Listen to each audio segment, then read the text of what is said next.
इलम दा चश्मा डॉक्टर सईद उल्फत होरां दा शेरी परागा है। यह गज़ल परागा है। इस गज़ल परागे दे फ्लैप ते जिहड़े विचार सांझे कीते गए ने वो जे असी देखने ते प्रोफैसर डॉक्टर यूनस अहकर होरां ने अपने ख्याल जिहड़े ने वो इस किताब बारे सांझे कीते ने। वो लिखते ने कि डॉक्टर सईद दी खूबी यह वे कि वो अपने विचारां नूं ज़ाया नहीं होण दिंदे। उन्हां नूं अपने मखसूस अंदाज ते लफ्ज़ां दी शक्ल विच महफूज कर लेंदे ने। वो यकीन रखते ने कि लफ्ज़ां दी अहमियत अपनी थां पर असल अहमियत नवीआं सोचां ते ख्यालां दी होंदी है, जिहड़े लफ्ज़ां दी कदर ते कीमत वधा दिंदे ने। कई दूसरियां पुराणियां शेरी सिनफां दे मुकाबले विच गज़ल अपनी जिद्दत पसंदी ते ख्यालां दी नुदरत पारों बहुती पसंद कीती जांदी है। यह गज़ल परागा मकतबा शाफी लाहौर वालों शाया किया गया है। यह 2020 दे विच शाया होया। इस दा प्रबंध अकील शाफी होरां ने किया। ਇਹਦੇ ਵਿੱਚ 72 गज़लां ਜਿਹੜੀਆਂ ने वो शामिल कीतियां गईयां ने। पहले 5 अपने ਵੱਲੋਂ अखरां दा खिडारी सईद उल्फत ते 2 हमद बारी ताला ते नात शरीफ तो वक् 72 गज़लां ਜਿਹੜੀਆਂ ने वो इस गज़ल परागे दे विच शामिल कीतियां गईयां ने। डॉक्टर सईद उल्फत होरी नवे शायर नहीं ने। उन्हां दा शेरी सफ़र कोई लगभग 17 वरियां दे उत्ते आधारित है। उन्हां दा पहला शेरी परागा 4 चुफेरे छपिया। उस तो बाद हासे वंडी दे उन्हां दा शेरी परागा छापे छड़िया। फुल्लां भरी टोकरी उन्हां दा शेरी परागा भी छप चुकिया है।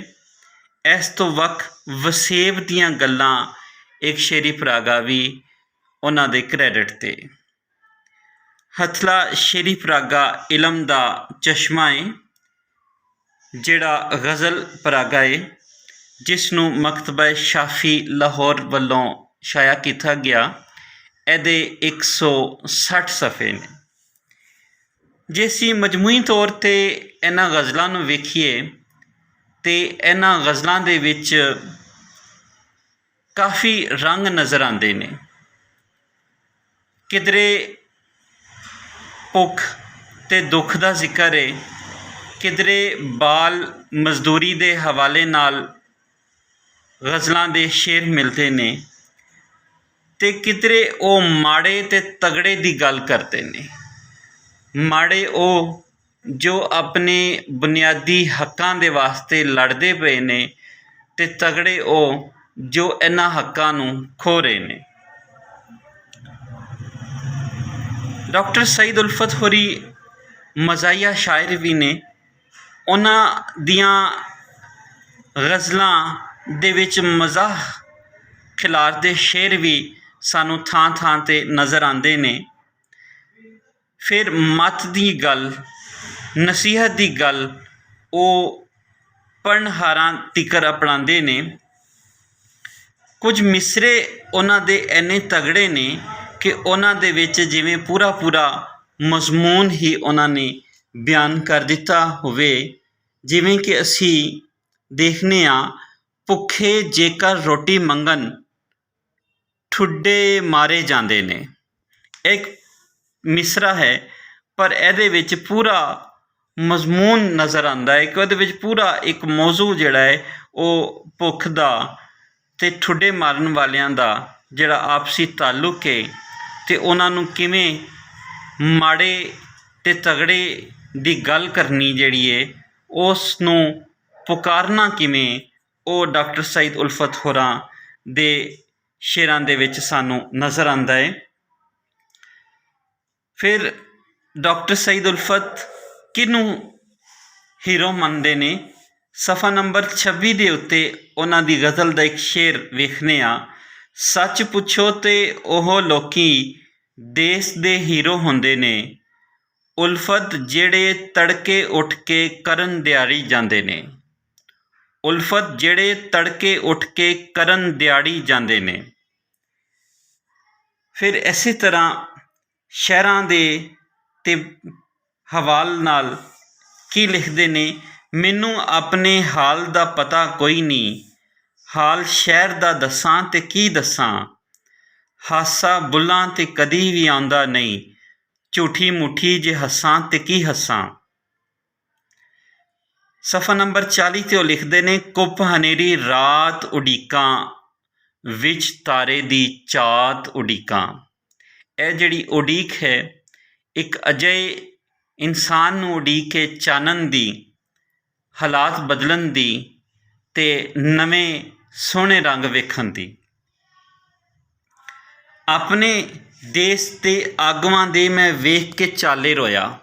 ਜਿਹੜਾ ਵਤਨ ਨਾਲ ਮੁਹੱਬਤ ਕਰ ਰਿਹਾ ਹੈ, ਉਹ ਕਿਵੇਂ ਆਪਣੇ ਖਿਆਲਾਂ ਨੂੰ ਤੇ ਆਪਣੇ ਆਗੂਆਂ ਨੂੰ ਵੇਖਦਾ ਹੈ।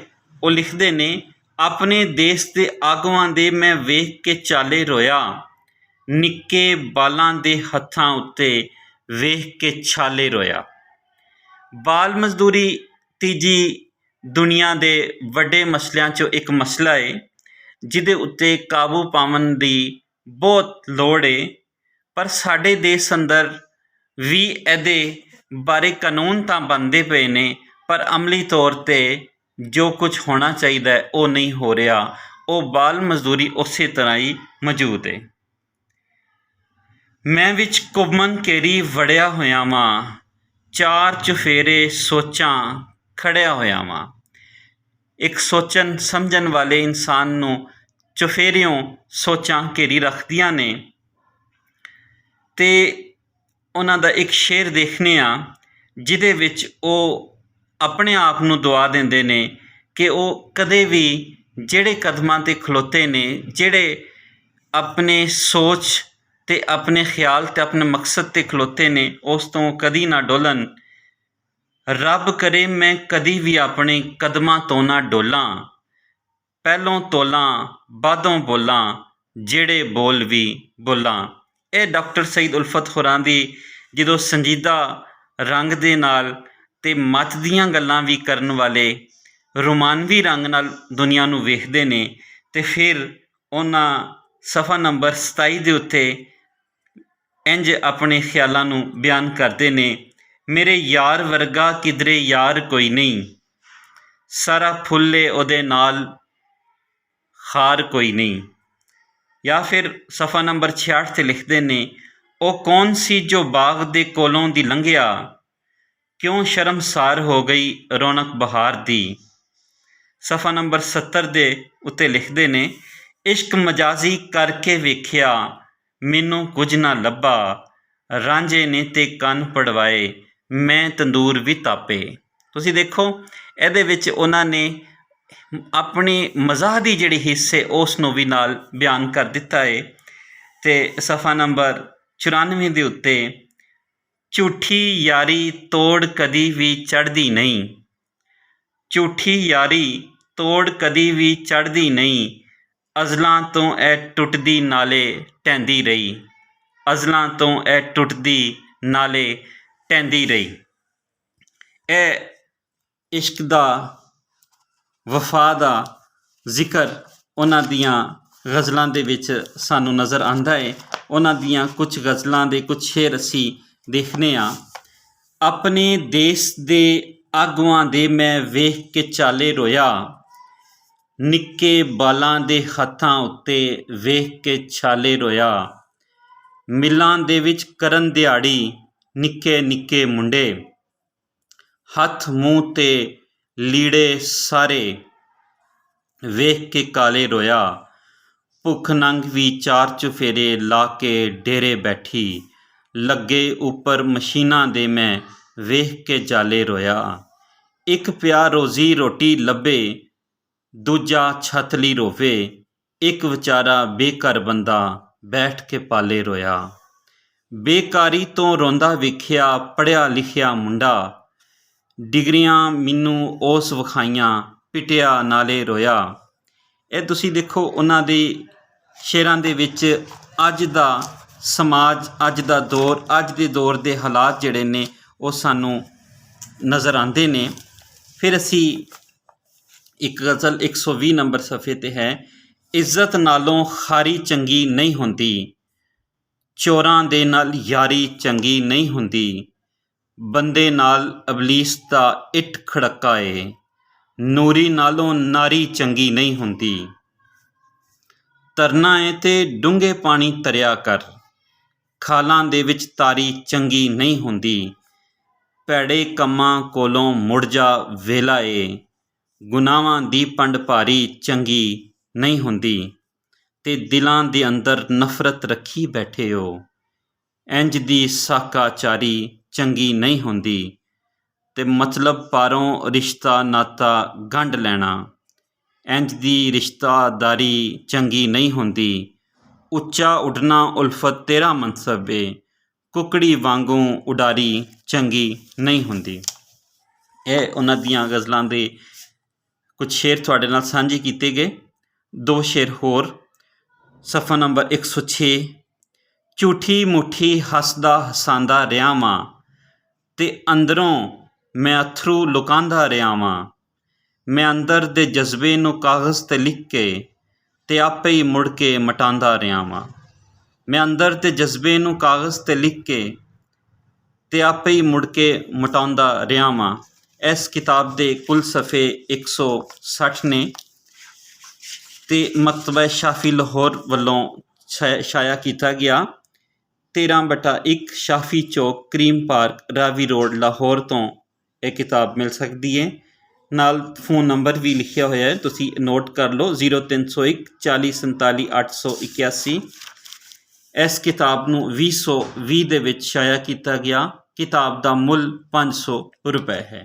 ਇਹ ਸੀ ਇਲਮ ਦਾ ਚਸ਼ਮਾ ਗਜ਼ਲ ਪਰਾਗਾ, ਜਿਸ ਦੇ ਸ਼ਾਇਰ ਨੇ ਡਾਕਟਰ ਸਈਦ ਉਲਫਤ ਹੋਰੀ। ਇਹਦੇ ਬਾਰੇ ਕੁਝ ਵਿਚਾਰ ਤੁਹਾਡੇ ਨਾਲ ਸਾਂਝੇ ਕੀਤੇ ਗਏ।